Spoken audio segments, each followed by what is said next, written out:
નમસ્કાર, મુદ્દાની વાત જોવાની શરૂઆત આપ કરી ચૂક્યા છો। હું છું આપની સાથે વિકાસ મકવાણા અને હું છું મુફદ્દલ કપાસી। મુદ્દાની વાતમાં આજે વાત કરીશું સોના ચાંદીની કિંમત વિશે, ને એમાં પણ ખાસ ચાંદી વિશે। અને આ તમે બંને ધાતુની વાત કરો તો છેલ્લા 3-4 મહિનાથી એની સાથે ક્યાંક કોઈ શું રમત થઈ રહી છે, અથવા તો ઘણા બધા એવા પરિબળ છે જેના કારણે આ બંને ધાતુના ભાવ સતત વધી રહ્યા છે, અને જેની કોઈ કલ્પના ન કરી હોય એવી પરિસ્થિતિમાં સોના ચાંદીનો ભાવ આવી ચૂક્યો છે। દિવાળી પહેલા આપણે જોયું હતું કે જેમ એક દિવસ વીતે તેમ સમાચાર આવે કે સોના ચાંદીના ભાવ વધી ગયા છે। જો કે પછી દિવાળીના તહેવાર બાદ સોના ચાંદીના જે એની કિંમતો છે એમાં નરમાશ પણ આવી હતી, ને પછી કે એક સમય એવું પણ કહેવામાં આવ્યું કે ભાઈ સોનાનો ભાવ શું હવે 1,10,000 સુધી પહોંચી જવાનો અથવા તો 1 લાખથી નીચે આવવાનો છે, એવું તો કશું થયું નથી। પણ સોનાનો ભાવ આજની તારીખમાં 1,36,000 સુધી પહોંચી ગયો છે। અમદાવાદમાં તો 1,38,000 સોનાનો ભાવ છે। બીજી બાજુ ચાંદીની વાત કરીએ તો ચાંદી જે આપણે વાત કરતા હતા 1,75,000 એ તો ગયું, હવે ચાંદીનો ભાવ 2 લાખની સપાટીને પણ વટાવી ચૂક્યો છે। અને આજના દિવસમાં કદાચ ચાંદીનો ભાવ હવે કદાચ નવો દિવસ આવે ત્યાં સુધીમાં ચાંદી 2,10,000 સુધી પણ ટચ કરી શકે છે।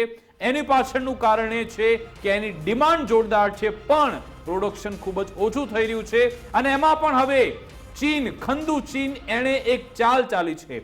ચાઇના કે જે વિશ્વભરમાં ચાંદીનું ઉત્પાદન કરે છે એમાં બીજા નંબરે આવે છે। લગભગ 60 થી 70% ઉત્પાદન એનું ચાઇના કરતું હોય છે, અને એણે એક ચાલ ચાલી છે। એના કારણે જે લોકોએ ચાંદીમાં રોકાણ કર્યું છે અથવા તો ચાંદી એમણે ખરીદી રાખી છે અથવા તો વિચારી રહ્યા છે ચાંદીમાં રોકાણ કરવાની, એમના માટે હવે તો લગ્ન સરાની સિઝન પણ ફેબ્રુઆરી માસથી આવી રહી છે। એ લોકોને મોટો ફટકો એટલા માટે પડી શકે છે કારણ કે હવે તમે ચાંદી વિચારવાનું જ માંડી વાળો એવું કદાચ થઈ શકે છે। આખરે કેમ એવું થઈ રહ્યું છે, શું ચીને ચાલ ચાલી છે, હવે આવનારા દિવસોમાં સોના અને ચાંદી આ બંને માર્કેટમાં કેવા રહેવાના છે એ વિશે વાત કરીશું। બિલકુલ, અને સૌથી મોટા સમાચાર એ છે કે ચાંદીની કિંમત પ્રતિ કિલોગ્રામ 3 લાખ રૂપિયા થઈ શકે છે। જ્યારે 1.25 લાખ રૂપિયા પહોંચ્યું, 1.5 લાખ રૂપિયા ચાંદી પહોંચ્યું, ત્યારે પણ અમે કહ્યું હતું કે 1.25 લાખની સપાટી બહુ જલ્દી ક્રોસ કરશે। અને ગુજરાત ફર્સ્ટ આ જે અનુમાનો આપે છે એ બુલિયન એક્સપર્ટ, દુનિયાભરના જે બુલિયન એક્સપર્ટ એમના જે એનાલિસિસ અને ડેટા રજૂ કરે છે એના આધારે આપે છે, એટલે કે સાયન્ટિફિક ડેટાનો આધાર હોય છે। અત્યારે પણ જ્યારે ભાવ 2.10 લાખની નજીક પહોંચી ગયા છે, 2.25 લાખ તરફ અગ્રેસર છે, ત્યારે એ સમાચાર કેટલા મોટા છે કે ચાંદીની કિંમત પ્રતિ કિલોગ્રામ 3 લાખ રૂપિયા થઈ શકે છે। અને આ જે સમાચાર છે એની પાછળનું સૌથી મોટું કારણ ચીન છે। ચીન એક નિર્ણય લઈ રહ્યું છે। આ નિર્ણય છે ચીનમાંથી જે ચાંદી, સૌથી પહેલા તો આપને જણાવી દઉં કે ચાંદીના સૌથી મોટા ઉત્પાદક 2 રાષ્ટ્રો, એમાંથી એક મેક્સિકો છે અને બીજું ચીન છે। દુનિયાભરમાંથી સૌથી વધારે ઉત્પાદન મેક્સિકોમાં થાય છે અને બીજું ચીનમાં થાય છે। અને ચીન આખા વિશ્વમાં ખૂબ મોટો હિસ્સો ચાંદી એક્સપોર્ટ કરે છે, નિકાસ કરે છે। પણ ચીન જાન્યુઆરી 2026થી એક એવી નીતિ લાવી રહ્યું છે, કેમ કે ચીનના ઉદ્યોગો છે ત્યાં ચાંદીની ખપત ખૂબ વધારે છે। સોલાર હોય તો એની અંદર પણ ચાંદીની જરૂરિયાત છે। જેમ ભારતીય જે એનર્જી ઇન્ડસ્ટ્રી છે એમાં ચાંદીની ખૂબ જ તાતી જરૂરિયાત છે, એ જ પ્રમાણે ચીનને પણ ચાંદીની ખૂબ જ જરૂરિયાત છે। અને એ જરૂરિયાતને પહોંચી વળવા માટે ચીન એવું કરી રહ્યું છે કે નિકાસ ઉપર કંટ્રોલ, અંકુશ લગાવવા જઈ રહ્યું છે।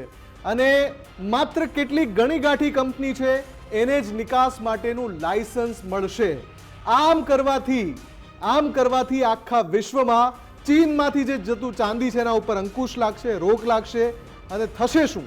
એક તરફ વિકાસ પરિબળ એવું છે, આંતરરાષ્ટ્રીય પરિબળ, કે વૈશ્વિક બેંકો ચાંદીનો સ્ટોક કરી રહ્યો છે, સોનાનો નહીં, ચાંદીનો। સોનું તો કરે જ છે, ચાંદીનો સ્ટોક વૈશ્વિક બેંકો કરી રહી છે। બીજી તરફ આંતરરાષ્ટ્રીય બજારમાં ચાંદીની માંગ સતત વધી રહી છે, ભારતીય બજારમાં ચાંદીની માંગ સતત વધી રહી છે। ત્રીજી તરફ હવે ચીનની આ પોલિસી છે। અને આ ત્રણેય પરિબળો જ્યારે ભેગા થાય ત્યારે અલગ અલગ જે બુલિયન એક્સપર્ટ છે એ લોકો એવું તારણ કાઢી રહ્યા છે, એવું અનુમાન લગાવી રહ્યા છે કે ચાંદીમાં જે રોકેટ ગતિએ તેજી ચાલી રહી છે એ રોકાવાની નથી। આગામી સમયમાં પણ ચાંદી આ જ રીતે વધતી રહેશે। સીધો અર્થ એવો થાય, આ બધા જે નિષ્ણાંતો જે અનુમાન લગાવી રહ્યા છે એનો સીધો અર્થ એવો થાય કે નજીકના ભવિષ્યમાં મધ્યમ ગાળાના ભવિષ્યમાં અને કદાચ લાંબા ગાળાના ભવિષ્યમાં પણ ચાંદીમાં આ જે તેજી છે એ યથાવત રહી શકે છે. અને એ ખંધુ ચીન કદાચ એ ભવિષ્ય જોઈ ચૂક્યું છે કે ચાંદીની ડિમાન્ડ જોરદાર રહેવાની છે, એટલા માટે જ ચાઇના એ ચાંદીના ભાવને અને ચાંદીને બંનેને કંટ્રોલ કરવા માંગે છે. અને હવે જે નવી જે લાયસન્સ માટેની એમણે જે નવા નિયમો જાહેર કર્યા છે એવા છે કે જે વેપારી જે પણ ઉત્પાદન કરતા 80 ટન કરતા વધારે ચાંદીનું ઉત્પાદન કરે એને જ લાયસન્સ મળશે. 80 ટનથી નીચેનાને કોઈને એની જવાબદારી નહીં મળે, કોઈ એ ચાંદીનું ઉત્પાદન નહીં કરી શકે, નહીં વેચી શકશે. એ રીતના નિયમો ચાઇના લાવ્યું છે. એટલે તમે વિચારો 80 ટન એટલે કેટલો મોટો આંકડો થયો. એટલા લોકોને જ એ મળશે, એટલે કે એક પ્રકારનું હોલ્ડિંગ કરશે. અને એના કારણે ભારતમાં જ્યાં ચાંદીની અત્યારે ખૂબ જ ડિમાન્ડ છે અને ન માત્ર આભૂષણ માટે, જ્વેલરી માટે, સોલાર પેનલમાં પણ આપણે ચાંદીનો ઉપયોગ કરીએ છીએ. અત્યારે ઇલેક્ટ્રિક જે વ્હીકલ આવી રહ્યા છે એમાં પણ ચાંદીનો ભરપૂર ઉપયોગ થઈ રહ્યો છે. ઇન્ડસ્ટ્રીમાં પણ ચાંદીનો જોરદાર ઉપયોગ થઈ રહ્યો છે. અને એની વચ્ચે ચાઇનાએ જે આ ચાલ ચાલી છે, ચાઇના જે નીતિ અપનાવી રહ્યું છે, આખરે એની અસર માર્કેટમાં ભારતમાં કેવી થશે એ પણ સમજવી ખૂબ જ જરૂરી છે. આપણી સાથે મુફદ્દલ બિલકુલ આપણી સાથે સોના અને ચાંદીની બાબતોના જાણકાર પરેશ ગોરધનદાસજી જોડાઈ ગયા છે. સ્વાગત છે આપનું પરેશજી. સૌથી પહેલા તો આ સમાચાર છેલ્લા કેટલાક સમયથી ફ્લોટ થઈ રહ્યા છે કે ચીન ચાંદીની નિકાસ પર રોક લગાવવાનું છે.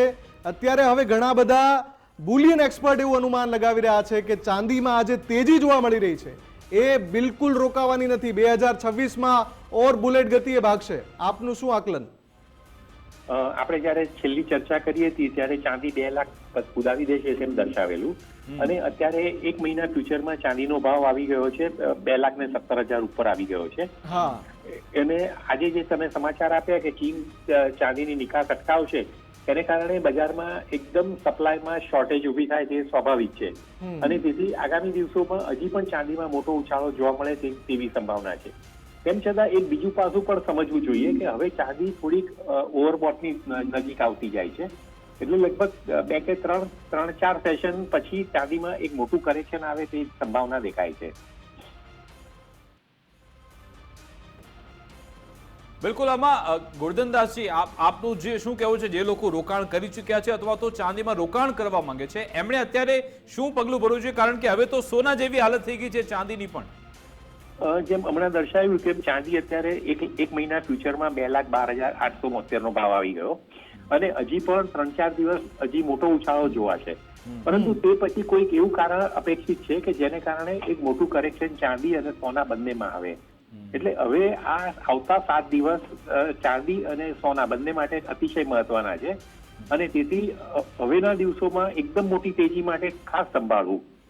પરેશજી, એક તો જે ચીનની જે વાત છે નીતિની, એ તો ચીન જ્યારે લાગુ કરે ત્યારે, પણ જે સિલ્વરની હિસ્ટ્રી રહી છે બુલિયન માર્કેટમાં, ખૂબ મોટા ક્રેશ જોવા મળ્યા છે ભૂતકાળની અંદર.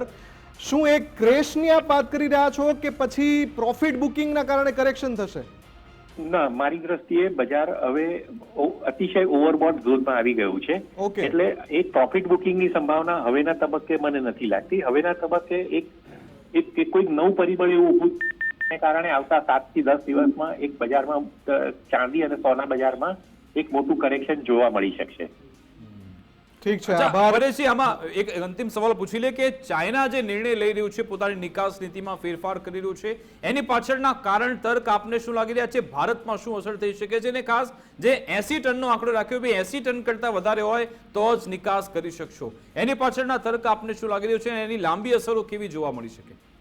ચાંદી ચીન દ્વારા જે પગલું લેવાયું છે તે મુખ્યત્વે એમની સસ્તી ચાંદી આંતરરાષ્ટ્રીય બજારમાં જતી ના રહે, અને પછી તેમણે જ બહુ મોંઘા ભાવે ચાંદી ન ખરીદવી પડે તે માટેનું છે.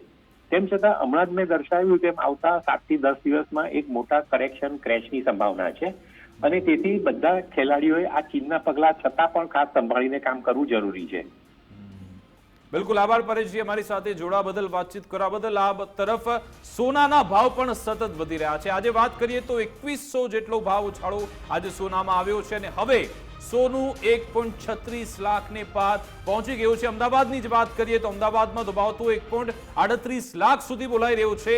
ચાંદીમાં પણ આજે એક દિવસ તેજીનો માહોલ જોવા મળ્યો, જેમાં ચાંદી 1500 મોંઘી થઈ અને 2.9 લાખના સ્તરે, અને 10 દિવસમાં સપ્તાહમાં 23,000 જેટલો ચાંદીમાં વધારો નોંધાઈ ચૂક્યો છે. આ ઘણા બધા એવા પરિબળ છે ને હવે તો લગ્ન સરાની સિઝન પણ આવી રહી છે. લોકો વિચારશે કે સોનું કે ચાંદી ખરીદવું કે નહીં, એવી સ્થિતિ અત્યારે મુફદ્દલ થઈ ચૂકી છે. બિલકુલ, અને આ બંને જ્યારે ચાંદીના પરિબળો છે એની સાથે સાથે સોનું પણ જે રીતે સતત અલગ અલગ પરિબળોના કારણે આગળ ભાગી રહ્યું છે, શું આ જે રીતે એક્સપર્ટ કહી રહ્યા છે ઓવરબાઉટ ઝોનની અંદર સોનું અને ચાંદી બંને પહોંચી ગયા છે, અને જો એવી પરિસ્થિતિ છે તો શું હવે એક કરેક્શન આપણે જોવાના છે એ પણ જોવું રહેશે. પણ એ ખૂબ જ નિર્ણાયક રહેશે જ્યારે ચીન પોતાની નવી નીતિ લાગુ કરશે, અને જો એ નીતિ લાગુ કરે છે તો એટલું નિશ્ચિત છે કે ચાંદીમાં તેજી રોકાવાની નથી, અથવા તો જો કરેક્શન આવ્યું તો ફરી પાછો તેજીનો ટ્રેન્ડ ચાંદી જલ્દીથી પકડી શકે છે. અને આ બધાની વચ્ચે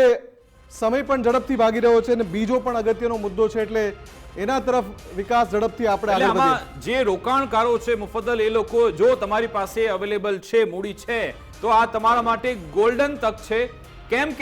કેમ કે જે તે સમયે મુફદ્દલ આપણે જોયું હતું કે દિવાળી પહેલાનો સમયગાળો સોનાનો ભાવ 1,21,000 સુધી પહોંચી ગયો હતો. જેમણે એ જે તે સમયે 1,21,000 એમણે ખરીદી કરી હશે, એમને અત્યારે ચોક્કસથી ફાયદો થશે. એટલે જો તમારી પાસે અત્યારે મૂડી છે તો તમે પછી ગ્રેજ્યુઅલી એમાં રોકાણ કરી શકો છો, એનાથી તમને ફાયદો થઈ શકે છે. કારણ કે જે રીતના પરિબળ સર્જાઈ રહ્યા છે, કદાચ હજુ પણ ભાવ વધી શકે છે. અને હવે આપણે આગળ વધીએ બીજા મહત્વના મુદ્દા પર.